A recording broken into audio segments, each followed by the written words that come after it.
Hello there, Ray here. We got a brand new version of Minecraft. This is 1.15.2, which is going to be the last version for 1.15. In this version, they went ahead and fixed some smaller stuff as well as introduced some cool mechanics. And they said they're now going to start working on the 1.16 version, which is another update, which is really exciting. So let's look what's all new in the 1.15.2 version. They added a really cool change to this version of Minecraft. Now, if there is a sapling and there is also a flower on the same Y level as the sapling, within 2 blocks of it, then there is a 5% chance when this tree grows up that it will have a bee nest on it. This means that bee nests are no longer limited to the world generation, but instead you can actually farm up as many as these as you want. I'm really looking forward to designing a farm that allows us to harvest bee nests when they are generated from the trees. So that's gonna be a cool thing we're gonna be working on during our snapshot streams, so make sure you follow me on all my media platforms. That way you'll get notified of when the stream starts. It should be quite interesting. As you guys know, I have a goal of trying to farm up everything in the game of Minecraft, and so far I'm getting really close to completing that goal, but this one's gonna be quite challenging to do and it should make for a lot of fun. Let's see if we can get it to work. We'll go ahead and bone meal this.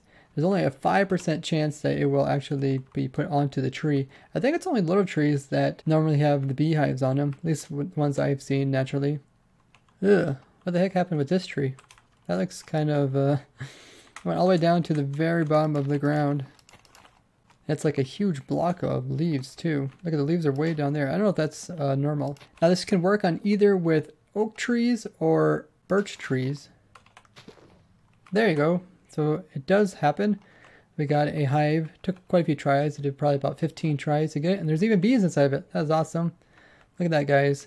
We can definitely make a farm to take advantage of this. It should be pretty cool. That means you can also get infinite amounts of bees from these hives without having to breed them up. Now, the beehive spawning from trees was introduced in the first pre-release, but there were some problems with it and it wasn't spawning properly. And they have now fixed that. Now, they also did some changes to do with naturally generated bee nest. So now there is a 2% chance that they'll spawn inside a flower forest, which are different than like the flower plain. Also, bee nests now have a 0.2% chance of spawning inside of forests, wooded hills, birch forests, tall birch forests, birch forest hills, and tall birch hills biomes. So if you're looking for them, you don't have to just go to the same old biome. You can have a small chance of finding them in other biomes as well.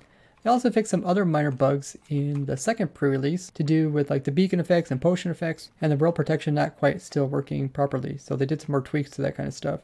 And one of the problems was if you drink like a low level potion near a beacon with the same potion effect that was on level 2, and then once you left the area of the beacon, instead of your low level potion effect picking up again and working once again, it would just be removed. All the other changes are now in the full release of 1.15.2.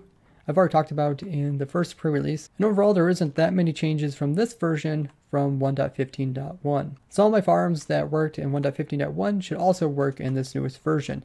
Now they said this is going to be the last version to do with 1.15. They are now going to work on 1.16, which is the Nether update, which should be really exciting. I really look forward to seeing what they add to the Nether. So if you want to know about the other changes of 1.15.2, I will link down below the pre-release one.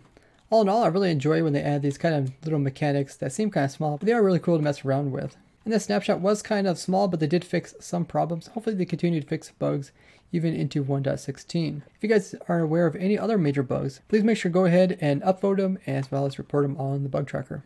And if you enjoyed the video, be sure to give it a like as well as share with others so they know about 1.16 coming out very soon, as well as the newest 1.15.2 changes. And I'd like to thank you guys for watching. I'll see you guys next time. Bye-bye.